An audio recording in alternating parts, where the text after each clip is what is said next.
Chosen Becky nga atandika ku recordinga bintu bye nga watera kubeera ate abikola mubitegeera bulungi nnyo. Chosen Becky ono amanyi kubeera nga temunage recordinga videos nga alina abaana be nga babuuza bino ababuuza biri this time around yabadde ne mutabani we amanyikiddwa nga Jibu era nga balina ensonga ez'enjawulo ze basobola okubeera nga temunage boogerako ezimu ku ezo ku nsonga zongera okubeera nga tewulirako babadde boogera ku girlfriend oba ku mbeera ey'abaana ab'obuwala n'abaana ab'obulenzi era nga yabadde ali mu kubeera nga temunage abaka ensonga ez'enjawulo zali mu kubuuza mutabani we Jibu balina ensonga ze basobola okubeera nga tebakoonako era ng'ensonga ez'enjawulo ezo tezisobola okubeera nga temunage ezisanyusa abantu naddala ba social media in-laws era nga ngenda kubeera nga tekuterawo akatambi awo naawe ensonga ezo osobola okubeera nga tenaawe ozewulirako abantu abamu abagambye nti Chosen Becky alabika nga atandise okubeera nga temunage ayonoona abaana era ng'ebigambo bino byali mu kubeera nga tabayigiriza si birungi n'akamu balala bavudde ne bagamba nti Chosen Becky ali mu kubeera nga ayigiriza batabani be obwenzi mbuye ebintu bye yakolanga ate kakati ali mu kubeera nga temunage abiyigiriza abaana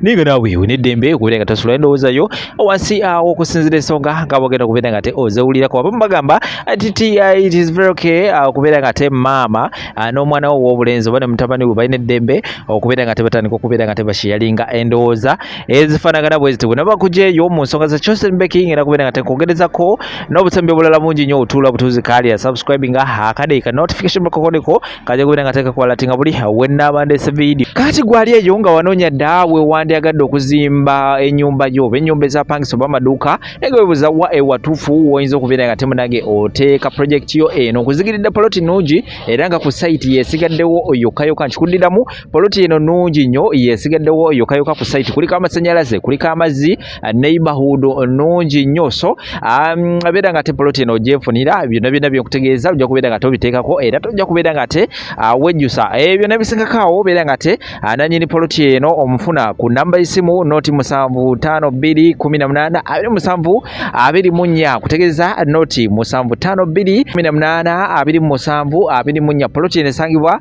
saidi zaawo omukono Kyampisi kumpimpi n'ekibuga Kampala abeera nga te ensonga eyo ogikwasaganya buli kimu kijja kubeera nga tekitambulira ddala bulungi nnyo mmalidadi sana 0752182724 buli kimu mujja kubeera nga te mukikwasaganya temujja kubeera nga te mulemagana kamera nga te mbawo ensonga zino eza Chosen Becky sako n'obutambi obulala bungi nnyo ku nsonga nga bwe zino kubeera nga tezitambula mu ggwanga ly'etu Uganda tenvaawo omusajja n'omuwala nga bakyali bato nga beekutte emikono ate nga bakyali bato ate okwekwata emikono kibi kitegeeza ki friends yeah it's good okuba ne friend bwe tolina friend wo njogere wano mu kamera mpostinge biri bye waŋŋamba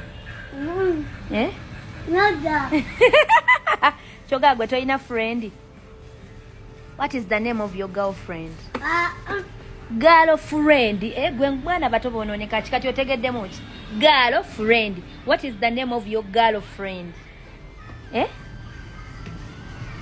Skyla siye Skyla yatugamba Skyla sikyo ewakyusa bannange oyinaani ani omuyaye tadisclosinga mu kamera bweva akajjagira nze kubulire Heather oba ligenda kubulira enkoko jako kamera ani girlfriend oba muyitaani Skyla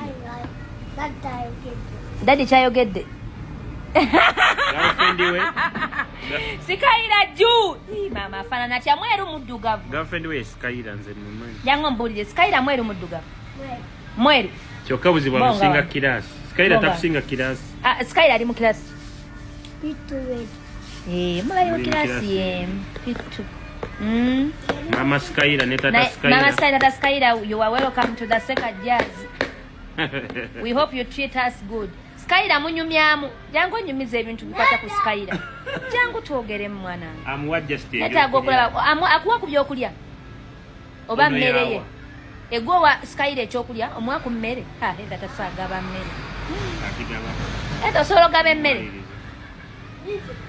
ndabye footage w'ono omuwala simanya Namirembe Kateni ng'asamba akasigiri akaliko ebijanjalo by'amasavu ekijanjalo kya Nambaale nga kitokota nga kuliko oreje n'akakuba tekeji ne kagweri oyo taba mukazi tebakulimba.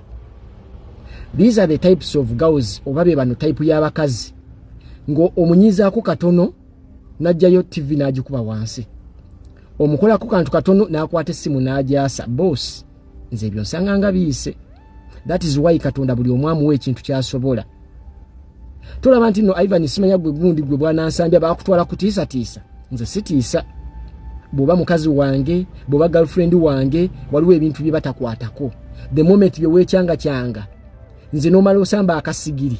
Akaliko ebijanjaalo ebyokya. That is a red flag. Tetusobola kubeera ffenna because osobola okunzitira mu buliri. That is me. Nze njogeranga nze. Sagala kwogerera abantu balala.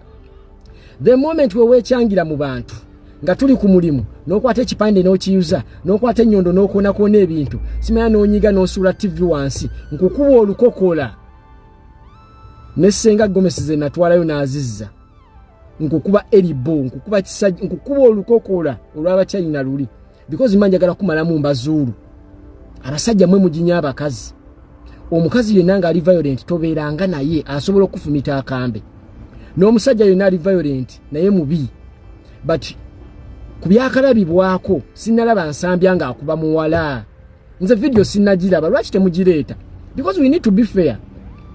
Nze mukusooka omuvubuka nali simwagala nga maye bino ebivubuka kiziwa n'okolakola fujjo kye naye kati omwana ajjeyo naye alabye nga ki asirise ekimala. The guy has been quiet, the guy has been silent. Instead ng'omuwala akwata ebintu bye bakola nga bali babiri, amasimu ge beekubira nga bali babiri, audio ze beesindikira nga bali babiri, naziwa bakwano be, waliwo kana akazi akatula mu kati akayina obutamu bwakasitama ne kajja ne kaleeta ebyama ne kabiteekaawo naye nga nako kayina ebizibu mu maka gaako. Ompulira? That is why nze I always advise omuntu bw'olaba nga temugenda kukwatagana mwete danya okutuuka kweno level ey'okweswaza. It is wrong. Nababuulira ne mbagamba nti obufumbo is maturity. Maturity kitegeeza kkula. Oyina bye weerekereza. Omukazi asobola okunyiza n'owulira ng'oyagala mukuba naye kaali akamaturity n'osirika n'otambula n'okwata ekipale kyo n'ekigatto kyo n'ofuluma n'ogenda ebweru n'okomawo ng'obusungu bukoze butya. It is the same applies to bakazi. Omusajja tulina ensobi ze tukola ng'abasajja as men. Naye omukazi omufumbi tanobera wala, anobera mu kisenge nanyumizaako either sister we oba ani oba maama we. Sikudda ku social media kuleeta biri buziina bwa musajja byonna byayogera byonna bye mwakola byonna bye that is rubbish. Ebyo bintu bya kito. Ono omuwala yali tannakula and she is not young. Na mirembe gundi gwe gundi toli mwana muto. Ono omuwala si muto. Some of us we went to school. Ono omuwala si muto just lwakwa yeeyisanga omuto. Gwe n'olowooza nti mikwano gyo gye gigenda managinga amakaago. Kyokka baba managinga agago ewaabwe bateredde entende. Osooka nga ne weebuuza. This is my last message to bakazi. Nga tonnaba kunyumiza mukwano gwo baawo byakkola. Mukazi we yali oyo kyaliwo ye gwoyita kyaliwo yali akunyumirizaako ebibye. Abikunyumiza n'obuziina bwonna ne bugwayo oba alina byakomako. Yali akunyumirizaako nti baawe yazaalako ebweru. Yali akunyumirizaako nti baawe omukazi yakwata omusajja nga yeebase n'omukozi mu nnyumba. Ebyo tebabyogera. Omusajja bw'oba omwagala there are some things by'olina okwerekera okusigaza ekitiibwa. Naye mujja getting excited over likes and views. Muleeta amaalo g'ekayunga. Ayiyo omuwala bamuzaala kayunga. Owulira? Bano si be babuuka luno olutindo luno bayita batya? Nabukeera waliwo olutindo lwe babuuka nga bajja eno. Simanyi oba nazibu oba something like that. Omanyi gundi yasaze. It is wrong. Obufumbo bwetaagisa maturity. Obufumbo izuwe yawobeera ne bakyalibo ng'obaagala nnyo bagenda kudigida akina bagenda jjinja omukazi n'agamba sikulaba ng'oseetudde ekigere beera ewaka. Ate n'osigala ewaka ssebo. Not because you're weak. Not because oli munafu. Not because yasasula bills oba yasasula ennyumba si yaliise ewaka. But for the respect. N'osigala n'ogamba mami yagaanye. Ekyo kye bayita maturity. Kati bano abavubuka be mulaba bajjamu amasaati ne bakola batya ne beeyambula ne bawemula tebannakula naye bwe banaakula emyaka gye gyabba waliriza okukola ebyabakulu bye bakola. When you get misunderstandings, when you get differences, when you get difficulties mu bufumbo, it is you and your wife and those few close people Sikudda ku social media kuleekaana era namukola kino era namukola kino era namukola. It is wrong. Mpulira omuwala mikwano gye kimatalinga nnyo. Emikwano gy'omuwala ndabako abanywi ba bbiya, ndabako bano simanya abali b'embizzi nga bataddeko kaamulali, waliwo abazina ekimansulo, waliwo kana akalina obutamu bwakasitamu akatula mu kati, waliwo kwegamba bonna tebategerekeka. Those are all failures. So bwana Ivan, you cannot wali tosobola kusucceedinga. Mikwano gyono abadde mukazi wo be bano batudde tubakube. Tudde tukube bakazi baffe. Ye bwatuuka kuba piro gwe n'okuba mukazi wo ogenda olaba mwateeseza mu kube bakazi bammwe. Ono talina nkwagulu owongo omutimpudde amaaso gavuddemu. Tudde tubakube owe tamukuba gwe owongo omukuba olw'obusiru bwo. So please, my advice to girls, okyeleegaleega because okyali muto. Owulira, time is going to come nga amabeere gakkulukuse oyina engeregeze ku mimwa ng'ogoba abasajja. Naye olw'empisa z'embi buli omu ajja kuba akutya. With or without money, omusajja asigala musajja ewaka. That is if respect webeerawo. There is no way wosobola okera ku makya n'ogenda n'otandika okwanika obuziina bw'omumaka. It is wrong. Muve mu excitement eno ey'okubeera mu biguruupu, oli n'ayambala bayika, nsimanyi ono n'akunama, ono n'awumula ekkundi, ono n'eyesiga jiiki, ne mulowooza muli bagezi. Omanyi bwe babeereyo gye banywera bbiya ne shisha ne bamuyisa mu nnyindo, obwo obuwalawala bulowooza bugezi, butuuka eyo ne bwewa amagezi ne butandika okweyisa ng'obujega.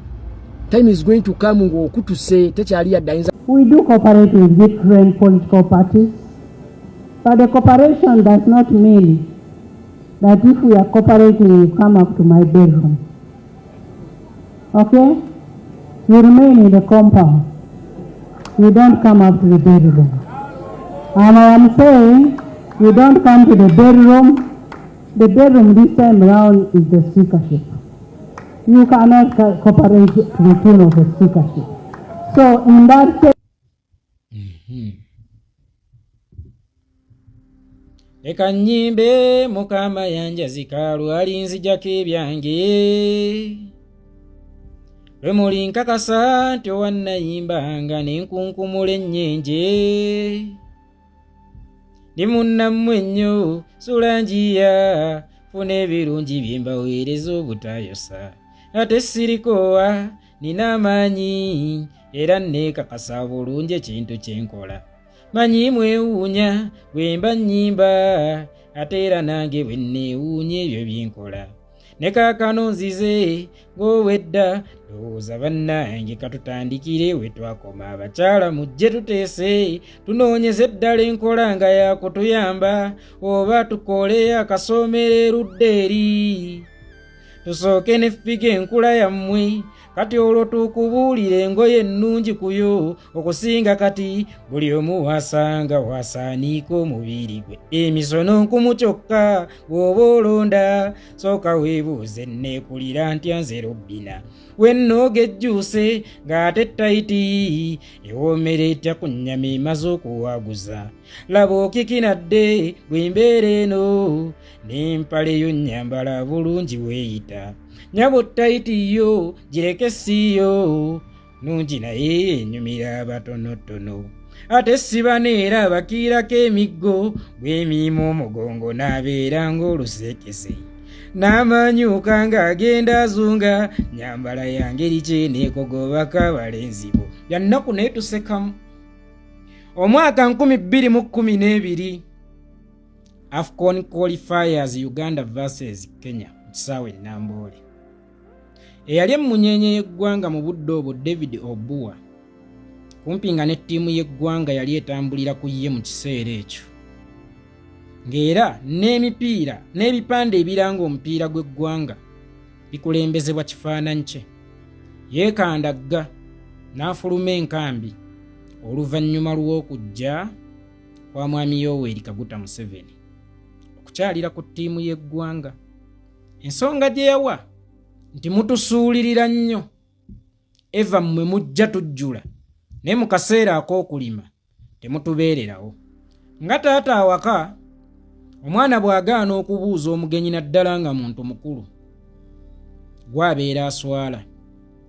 Mulindwa yayisa oda n'akubira yali omutendesi wa ttiimu y'eggwanga mu budde obwo Bobby Williamson n'amugamba nti saagala Obuwa mu ttiimu ya ggwanga, jjukiranga omupiira gwanca.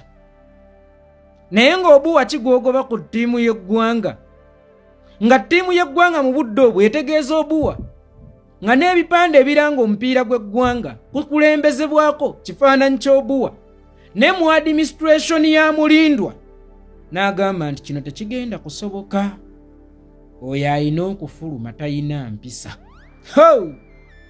Nendyoka nno nkulabira omusajja empala naye agijje ku taata agireese ne ku mwana. Jjukira nti Muzeeyi Dennis Obuwa ye yali fufa pulezidenti, Mulindwa n'amuliivula. Kitegeeza nti Obuwa empala naye agijje ku taata w'omwana n'agireeta ku mwana, okusinziira ku narration ey'Abannayuganda abaali abanyiivu mu budde obwo. Nembaga mutuufu, oli kyakoze kituufu eky'okwekandagga, naye mutuufu, kubanga ono omwana abadde agenda kusiga ensigo y'okujeemesanga abazannyi. Ekisooka ono omwana si kaputeeni, kyakoze akikoze ku lulwe ng'omuntu. Mu budde obwo kaputeeni yali Ibulayimu Ssekajja. Bw'abanga kaputeeni yali Ibulayimu Ssekajja, lwaki ono yeyeekandazze? Nsigo ki gyali mu kusiga mu bazannyi? Abazannyi banaddamu okuwa ekitiibwa administration etwala ttiimu y'eggwanga?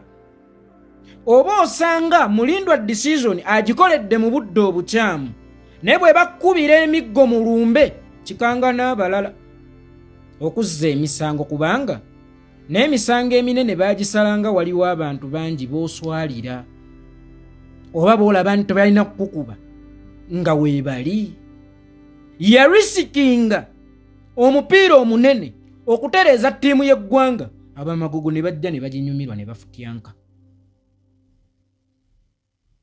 Era abazannyi abaddako mu budde obwo balina empisa, kubanga nabuuza be nali nabo yali mugobye ddi. Saddaaka ki gye yalikoze abazannyi okuyiga empisa, kubanga guno guggwa, naye ate yo ttiimu y'eggwanga egenda kusigalawo. Kitegeeza taasa ttiimu y'eggwanga ddaani okutaasa maaki. Onazze tetumwagala fayini bwe walijjawo omuganzi. Olengera omugenyi akyama awaka akasajja ako kamaanyuka n'ogwokulya, abaana bonna akibasigamu. Taatawo oweekaaliitirwa alijja ng'abaana abo tebamumanyi, naye bagenda kumuvuma oswale. Kitegeeza ku mugenyi kw'otayagala kw'olina oyigiririza omwana empisa gw'oyagala agende okujja, ng'abaana balinamu ku ki? Ku mpisa, nti tewali muntu munene kusinga ttiimu. Naye Bungereza David Beckham yaliko emmunyeenye esinga ettutumu mu kukyanga akapiira mu nsi yonna. Mwana najja afunamu amalala awo ng'atandise okuzoleyala, nkajjukira emisaala gy'abazannyi gitera okusinga egy'abakooki. Pagasoni n'amukuba engatto mu mutwe n'amugoba bugobi, naye nga gwagoba ye muzannyi eyali asinga ettutumu mu budde obwo, era nga buli ttiimu yali yagadde okubeera naye. N'amugoba. Tosobola kugejja kusinga ttiimu. Bw'ogejja okusinga ttiimu oyinza okujeemesa abazannyi ba ttiimu.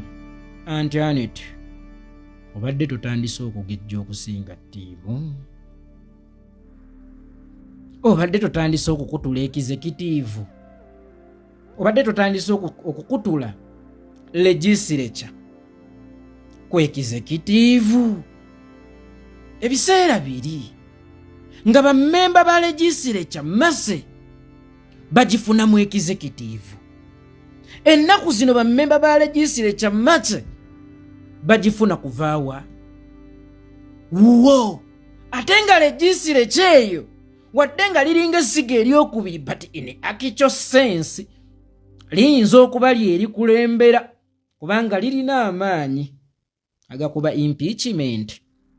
bammemba b'ekizekitiivu. Abalungi abatuwuliriza era abatulaba olunaku olwaleero tukyaddeko ewa Sheikh Ashraf Dembe. Sebo nsanyusa okubalaba. Amannya agange nze Sheikh Ashraf Dembe akola ku bizibu by'enjawulo. Omuntu singa aba alina ebirwadde musomereddwa tumuwa amazzi ga lukuya nga bw'obadde ogalaba tugenda abantu ku kyoto ne twokya emizimu emibi egibabaamu n'okulomba edduwa. Abantu singa abeera ng'ali wano atuuse sobola okumulombera edduwa ne waba atatuuse nga mpadde amannya ge naye ng'ali wala. Neetaase ennamba yange yeeno eri 0701763711.